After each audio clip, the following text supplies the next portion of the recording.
Hello friends, I am Aprati. Welcome back to our channel plants space. प्रकृति में लगातार बदलाव होते रहते हैं। ज़रूरत है तो उसको नोटिस करने की। हम सभी अपने रोज के कामों में इतने व्यस्त रहते हैं कि इस चीज़ पर ध्यान नहीं दे पाते हैं। लेकिन मैं अपने गार्डन में काम कर रही थी और मुझे अचानक से चिड़ियों का शोर सुनाई दिया, जिससे ये पता चला कि अरे ये चिड़िया वापस आ गई हैं। जब माइग्रेशन होता है तो जैसे हमारे यहाँ जो चिड़िया गर्मियों में रहती हैं, वो जब यहाँ पर सर्दी पड़ती है तो वो गर्म क्षेत्रों में चली जाती हैं, गायब हो जाती हैं यहाँ से।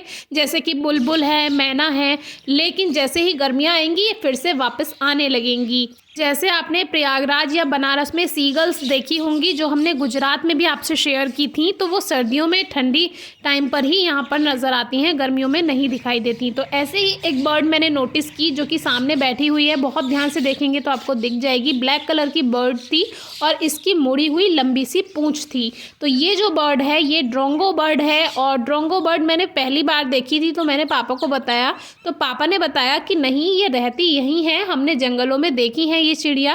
लेकिन मैंने अपने टाइम में ये फर्स्ट टाइम देखी तो मुझे बहुत प्यारी लगी। इससे पहले भी मैं आपसे कई बर्ड शेयर कर चुकी हूँ। ओरियल बर्ड शेयर की थी जो कि पीले कलर की होती है, येलो कलर की। और उससे पहले मैंने दूधराज पक्षी आपसे शेयर किया था जो कि मध्य प्रदेश का राजकीय पक्षी है। तो वो वीडियो आपको डिस्क्रिप्शन बॉक्स में मिल जाएंगी, ज़रूर चेक कीजिए।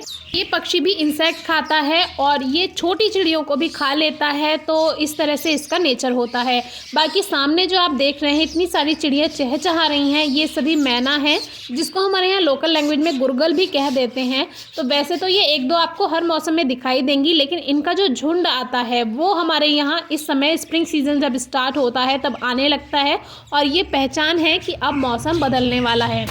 ऐसे ही आज मैंने बुलबुल की आवाज़ भी नोटिस की, तो मैंने देखा कि हमारे गार्डन में बुलबुल आ गई हैं और इससे ये पहचान हुई कि स्प्रिंग सीज़न की शुरुआत हो चुकी है और मौसम बदलने वाला है। तो आप सभी पूछते हैं ना कि कैसे पता चल जाता है, तो जो आपके आसपास की प्रकृति है, जब आप उसको नोटिस करेंगे कि आज से पहले ऐसा नहीं था, अब ऐसा हुआ है, क्यों ऐसा हुआ है, तो इस बात पर ध्यान देना ज़रूरी है। शहर में रहने के बाद भी हमने आसपास का माहौल ऐसा बनाया हुआ है कि हम प्रकृति से जुड़े हुए हैं और हम आपसे प्लांट्स स्पेस के ज़रिए वो सब शेयर करते ही रहते हैं।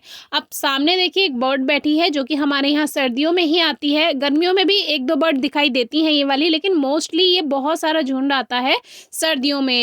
ये है इंडियन ग्रे हॉर्नबिल, जिसके बारे में हमने आपसे एक पूरी वीडियो शेयर की थी, उसमें आप चेक कर सकते हैं। बहुत से लोग इसको देखकर डर जाते हैं, बहुत से सोचते हैं कि अरे इतना बड़ा पक्षी, ये नया पक्षी कहाँ से आया। लेकिन हमने इसको बचपन से देखा है तो हम जानते हैं इसके बारे में। और वीडियो आप डिस्क्रिप्शन बॉक्स की ज़रूर चेक कीजिए। प्रकृति से जुड़ी हर चीज़, चाहे वो सांप हो, चाहे पक्षी हो, चाहे कोई नया जीव हो, हम आपसे शेयर करते रहते हैं। एक बर्ड होती है सैंड पाइपर, जिसको हमारे यहाँ लोकल लैंग्वेज में टिटहरी बोलते हैं। जब वो बोलती है तो ऐसा कहते हैं कि बारिश आने वाली है। तो आजकल वो भी बोल रही है, तो हो सकता है बारिश आ जाए और उसकी वजह से भी मौसम में बदलाव आएगा, थोड़ी गर्माहट आनी शुरू होगी।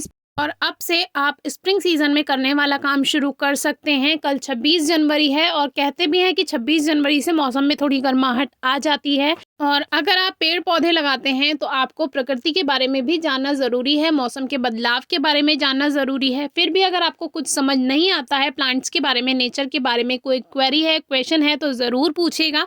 Thank you.